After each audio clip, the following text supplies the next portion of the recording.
स्वागत है आप सभी का दलित दस्तक के कार्यक्रम जनमत लाइव। जी हाँ, इस कार्यक्रम में आज दौर गुजरा है जिसमें हमने लगातार मजदूरों को हजारों किलोमीटर दूर पैदल आते देखा है। बहुत सारी त्रासदियां उन्होंने झेली, बहुत सारे मजदूर इस बीच मारे गए। कई लोगों ने इनकी आवाजें उठाई, लेकिन उन लोगों ने आवाजें नहीं उठाई जिन्हें उठाना चाहिए था, यानी कि ट्रेड यूनियंस, जो कि भारत के मजदूरों या फिर ये कहें कि तमाम दुनिया के मजदूरों की आवाज उठाने के लिए जिन्हें जाना जाता है, वो कहीं नजर नहीं आई। चाहे वो वामपंथी ट्रेड यूनियंस हो या फिर कोई भी दूसरी ट्रेड यूनियंस हो, उनकी आवाजें इस बार मजदूरों के साथ नजर नहीं आई। क्या कारण है? वैसे एक तरह से देखा जाए तो जब भी मजदूरों के आंदोलन की या फिर मजदूरों की किसी समस्या को उठाने की बात होती है, तो सीधी सीधी उंगली उठा दी जाती है वामपंथी ट्रेड यूनियंस की ओर। क्या भारत के मजदूरों की आवाज उठाने के लिए केवल वामपंथी ट्रेड यूनियंस पर ही सारे मजदूर निर्भर हैं?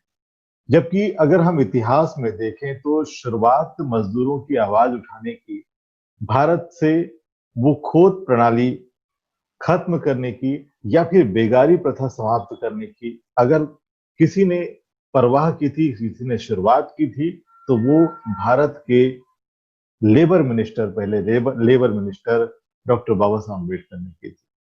तो हम अगर देखें तो आज की स्थिति में चाहे वो तमाम बहुजन आंदोलन से जुड़े हुए संगठन हो या फिर राजनीतिक दल हो, कहीं पर भी मजदूरों की आवाज उठाते हुए नजर नहीं आते। दर्शकों, आज इसी विषय पर हम चर्चा करेंगे और इस चर्चा में हमारे साथ शामिल हैं कोलकाता से प्रोफेसर डॉक्टर सुनील कुमार सुमन, छत्तीसगढ़ से बहुजन समाज पार्टी के अध्यक्ष और पूर्व विधायक हेमंत पोयाम हमारे बीच रहेंगे, हम इनसे बात करेंगे। साथ ही कानपुर से आईसेक्ट यूपी के प्रमुख लियाकत खोखर हमसे बात करेंगे इस विषय पर। दिल्ली से हमारे बीच भारतीय मजदूर संघ के पब्लिक सेक्टर के प्रभारी गिरीश आर्य भी हमसे जुड़ेंगे, हम इससे जानेंगे कि आखिर हम क्यों निर्भर हैं वामपंथी ट्रेड यूनियंस पर मजदूरों की आवाज उठाने के मामले में।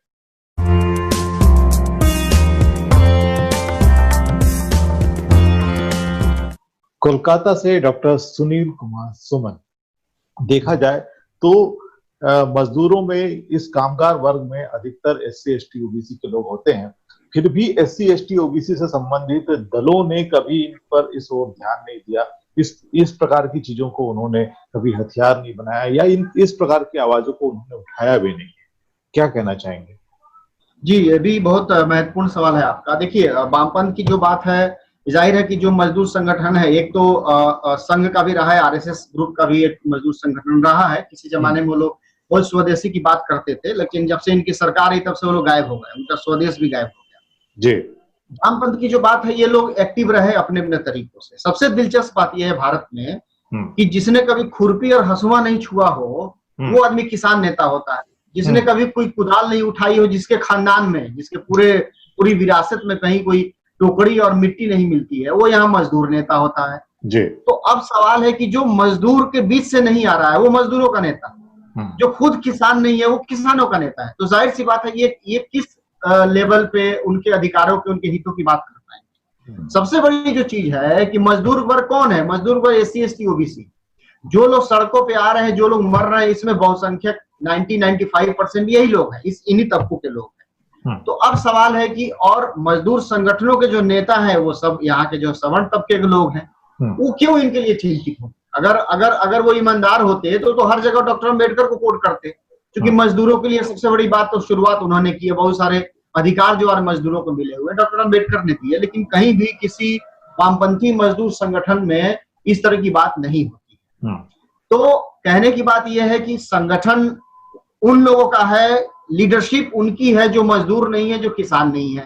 तो दिक्कत तो यहाँ पे है, यानी किन्हीं किन्हीं कारणों से पार्टी है, पार्टी में वोटर चाहिए, वोटर मजदूर भी होता है, तो लोगों ने एक छात्र संगठन बनाया, मजदूर संगठन बनाया, स्त्रियों का संगठन बनाया, लेकिन जो रिप्रेजेंटेशन होना चाहिए उन वर्गों से वो उसमें नहीं दिया। इसलिए आज ये लोग इसलिए भी खामोश है क्योंकि इसमें कोई अपर कास्ट तबका प्रभावित नहीं हो रहा। ये सारे मजदूर संगठनों को पता है, ये वही लोग हैं जो कीड़े मकोड़े मानने जाने वाले लोग, चाहे वो बीजेपी हो, चाहे वो कांग्रेस हो, चाहे वामपंथ हो। इसमें कहने में कोई दिक्कत नहीं है कि मजदूरों को ये लोग कीड़े मकोड़े ही मानते हैं, यानी एक वोट बैंक है। और ये सच्चाई है कि ये वोट बैंक है और ये लोग वोट में किसी न किसी रूप में तब्दील हो जाते हैं। अगर इनके वोट की कीमत उनको खुद पता चलती तब ये संगठन भी बहुत ज्यादा एक्टिव हो गए। इसलिए इस पूरे प्रसंग में कहीं कोई वामपंथी जो मजदूर संगठन था वो बहुत बड़े स्तर पे सामने नहीं आया। केरल में जरूर कुछ इस तरह की खबरें आई। दूसरी जो बात आपने बहुत महत्वपूर्ण बात कही है, जो बहुत दुख वाली चीज है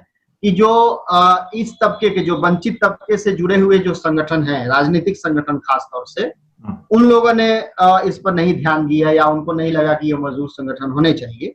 तो इस पर मैं यही कहना चाहूंगा बहुत अफसोस के साथ कि ये जो राजनीतिक दल है इनका सांगठनिक ढांचा जो है कुछ व्यक्तियों तक सीमित है। इनका सांगठनिक ढांचे का विस्तार नहीं हुआ, जैसे कि छात्रों में, नौजवानों में विस्तार होता, महिलाओं में विस्तार होता, मजदूरों में विस्तार होता, ऐसा नहीं हुआ। इसका कारण हो सकता है कि इसमें कुछ पार्टियां ऐसी हैं जो जिन्होंने कुछ व्यक्तियों ने शुरू किया, तो व्यक्तिवादी पार्टी। कुछ पार्टी है जिसको एक व्यक्ति ने तो शुरू किया लेकिन बहुत बड़ा सामाजिक समूह उसको आगे बढ़ाने में उसमें लगा, उसकी ऊर्जा लगी, उसने अपनी कुर्बानी दी। लेकिन आज ये है कि वहां भी व्यक्तिवाद हावी है। तो जहां व्यक्तिवाद हावी होगा वहां एक ही व्यक्ति निर्णय लेगा और वो अपने हित को आगे रखेगा, अपने चीजों। ये नहीं कह सकते हैं कि ये लोग सत्ता में थे तो इन्होंने मजदूरों के लिए नहीं किया या किसानों के लिए नहीं है, मैं इस बात को नहीं कहता हूं। लेकिन समय बदलने के साथ इनको भी बदलना पड़ेगा।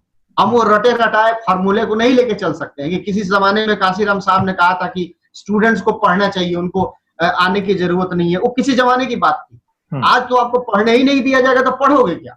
आज जो है विश्वविद्यालयों में जितने बहुजन समाज के बच्चे लड़ रहे हैं, फाइट कर रहे हैं, तो आपको पढ़ने ही नहीं देंगे तो आपको पढ़ने के लिए फाइट करना पड़ेगा। फाइट करने के लिए आपको संगठित होना पड़ेगा। तो अब इन पार्टियों को सोचना चाहिए कि समय बदल चुका है, नए समय में, नए परिप्रेक्ष्य में आपको मजदूरों का संगठन कर, जबकि एक बड़ा मौका था जो वंचित तबके के जो नेता है उनके लिए एक बड़ा मौका था कि वो आगे आते मजदूरों के हित के लिए और उनके लिए बात करते। ठीक है, सड़क पर नहीं आ सकते थे लेकिन आप ये बता तो सकते थे कि आप एक्टिव हैं, आप लिख सकते थे, बोल सकते थे, जिस भी तरह से उसका विरोध हो सकता था। तो ये बहुत दुख की बात है कि ऐसे देश में हम रहते हैं और एक ऐसी आइडियोलॉजी को मानते हैं जहां डॉक्टर अम्बेडकर हुए और जिन्होंने इतनी सारी बातें, जिन्होंने इंडिपेंडेंट लेबर पार्टी बनाई।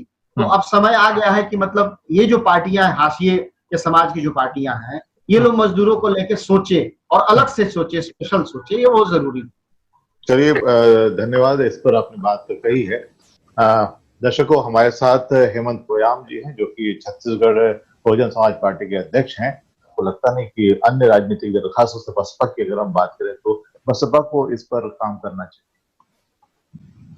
देखिए, बहुजन समाज पार्टी के निर्माता मान्यवर साहब कांसीराम जी गरीबों, दलितों और मजदूरों की आवाज उठाने के लिए ही बहुजन समाज पार्टी का गठन किए। और भारत के परिप्रेक्ष्य में अगर देखा जाए कि इस देश के अंदर में जो गरीब हैं और मजदूर हैं वो कौन है, तो अनुसूचित जाति, जनजाति यानी पिछड़े वर्ग और कन्वर्टेड माइनॉरिटीज के लोग हैं।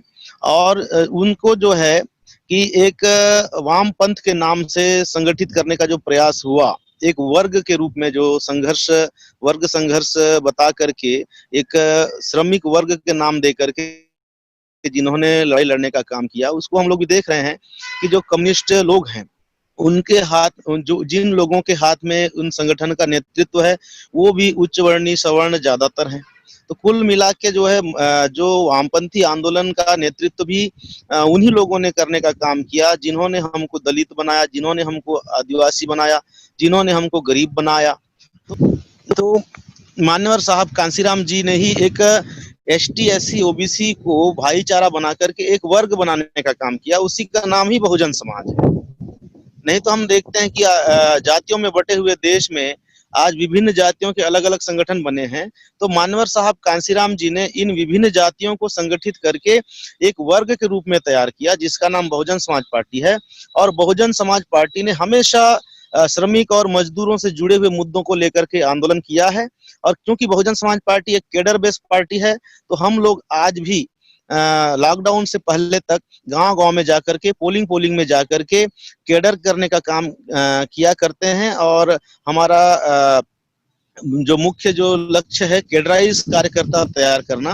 बाकी समय समय पे विभिन्न मुद्दों को लेकर के देशव्यापी आंदोलन बहुजन समाज पार्टी ने भी किया है और आने वाले समय में भी करेगी। इसमें कोई शक की बात नहीं है कि बहुजन समाज पार्टी गरीबों की लड़ाई लड़ने वाली एक प्रमुख पार्टी है। और श्रमिकों के आंदोलन जो है, क्यों किसानों की समस्या देख लीजिए वो भी है, तो बहुजन समाज पार्टी भूमि अधिग्रहण कानून के विरोध में पूरे देश भर में आंदोलन की। बहुजन समाज पार्टी ने आरक्षण के मुद्दों को लेकर के देश भर में आंदोलन किया। तो बहुजन समाज की जो समस्या है वही श्रमिक वर्ग की समस्या है, उससे इतर कोई समस्या नहीं है। तो बहुजन समाज पार्टी हमेशा से ही बहुजन समाज के समस्याओं को लेकर के आंदोलन की है। और इसमें ऐसा नहीं है कि वामपंथी पार्टियां ही ये आंदोलन की हैं। बहुजन समाज पार्टी आज भी बहुजनों की एक सशक्त आवाज बन करके खड़ी है और देश की तीसरे नंबर की ताकत है। और आने वाले समय में श्रमिक और मजदूर वर्ग से जुड़े हुए मुद्दों को लेकर के निश्चित रूप से बहुजन समाज पार्टी आंदोलन करेगी, सड़क से लेकर के सदन तक। ये बिल्कुल सही बात है। कानपुर से लियाकत खोखर हैं हमारे साथ, हम इनसे बातचीत करते हैं। आप समाज सेवी हैं और बहुत अच्छी तरह से एक संस्थान चला रहे हैं। देखिए, अब ये बात बहुत वाजिब सवाल आ गया है। इसका जवाब सिंपल है कि वामपंथी ट्रेड यूनियन जो हैं वो कहीं न कहीं उद्योगपतियों से अलग हैं। बाकी अगर नाम ही लेने की बात आए तो नाम ले लें कि हम बीएमएस को कह दें, इंटक को कह दें, इनके जो आका हैं, इनकी जो सपोर्टिंग पॉलिटिकल पार्टीज हैं, वो कहीं ना कहीं बड़े बड़े उद्योगपतियों से, बड़े बड़े पूंजीपतियों से उपकृत होती रहती हैं। तो इन्हें अपने आंदोलन को चलाने के लिए ये देखना पड़ता है कि हम ऐसा तो नहीं कि अपने कोशिश करने में हम अपने चंदा देने वाले, अपने को उपकृत करने वाले उद्योगपति का अहित कर बैठे। ये दोनों संगठन या ये कह लें कि गैर वामपंथी संगठन वो कोशिश होती है कि मजदूरों के साथ साथ उद्योगपति के हित का बैलेंस बनाए, जबकि वामपंथी संगठन ही एक वाद संगठन होते हैं जो सीधे सीधे मजदूरों के हित की बात करते हैं। जी जी जी जी। चलिए जानते हैं गिरीश आर्य जो कि प्रभारी हैं पब्लिक सेक्टर भारतीय मजदूर संघ के, जो कि बीजेपी के बहुत करीबी संगठन के रूप में देखा जाता है और एक ट्रेड यूनियन है, मजदूरों का संगठन है। क्या कहते हैं गिरीश आर्य जी? मैं इसको तर्कसंगत नहीं मानता और यथार्थ भी नहीं है कि आज की डेट में देश का आंदोलन वो वामपंथियों के नेतृत्व में चल रहा है। वास्तविकता तो यह है कि इस समय पूरी तरह से वामपंथी एक्सपोज हो गए हैं। वो केवल विरोध के लिए विरोध करते हैं और विरोध वो मजदूरों के लिए नहीं, राजनीति के लिए करते हैं। अभी अगर कोरोना टाइम पर ही आप देखें, लॉकडाउन के टाइम पर भी देखें, तो अभी सरकार ने बहुत सारी ऐसी योजनाएं लाई। कुछ 3 प्रदेशों ने, उत्तर प्रदेश, मध्य प्रदेश और गुजरात, तीनों ने लेबर लॉज में को 3 साल के लिए सस्पेंड करने के लिए बात कही। कुछ 8-9 प्रदेशों ने छोटे बड़े कुछ संशोधन जो इसमें श्रम कानूनों में किए। उसमें भारतीय मजदूर संघ ने पूरे देश के अंदर इसका एक अभियान लिया और 20 मई को पूरे देश के अंदर जिला मजिस्ट्रेट के माध्यम से एक ज्ञापन राष्ट्रपति को भेजा और उसमें क्लियर कहा कि हम किसी तरह के इस तरह के जो कानूनों का, इस तरह के आदेशों का बहिष्कार करेंगे, आंदोलन करेंगे और उनको स्वीकार नहीं करेंगे। 20 तारीख को हमारा कार्यक्रम हुआ। हमारे कार्यक्रम को देख करके सारे वामपंथी संगठनों ने मिलकर के 10 संगठनों ने मिलकर के 10 संगठनों के 14 लोगों ने राजघाट पर जो है आंदोलन वो किया, धरना, और उनको आधे घंटे में पुलिस उठा करके ले गई और उसके बाद उन्होंने कुछ नहीं किया। अभी जो है डिफेंस ऑर्डिनेंस फैक्ट्री का कॉर्पोरेटाइजेशन, डिफेंस में जो है एफडीआई और पब्लिक सेक्टर्स के प्राइवेटाइजेशन की बात जो फाइनेंस मिनिस्टर ने अपनी जो है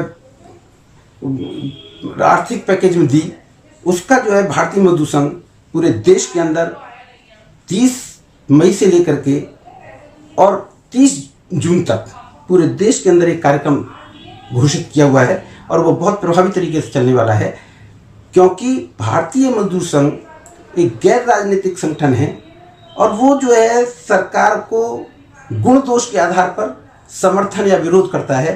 हम वामपंथियों की तरह विरोध के लिए विरोध नहीं करते।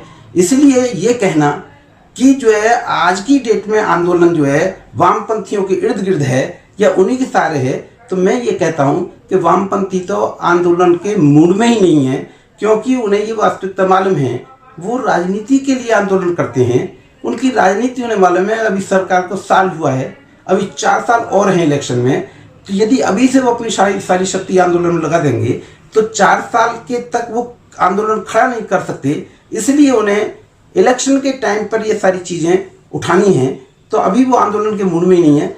और मैं अच्छे संकेत आपको बताता हूँ कि इस समय पूरा मीडिया का 90% जो कम्युनिस्ट पत्रकार है वो जो है बीएमएस को कवरेज दे रहा है।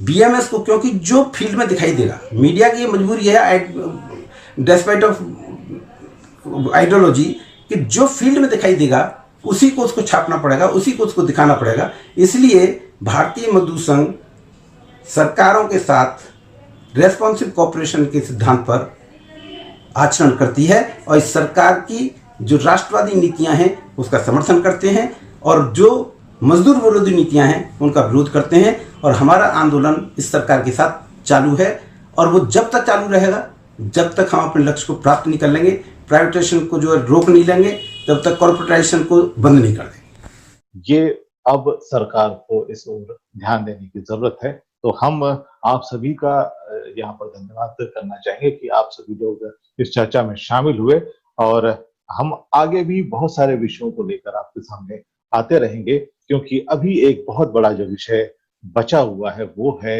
ये मजदूरों के लिए बना हुआ कानून, जो कि अब बदल दिया गया है। हम आगे इस पर चर्चा करेंगे। इस वक्त बस इतना ही। Thank you.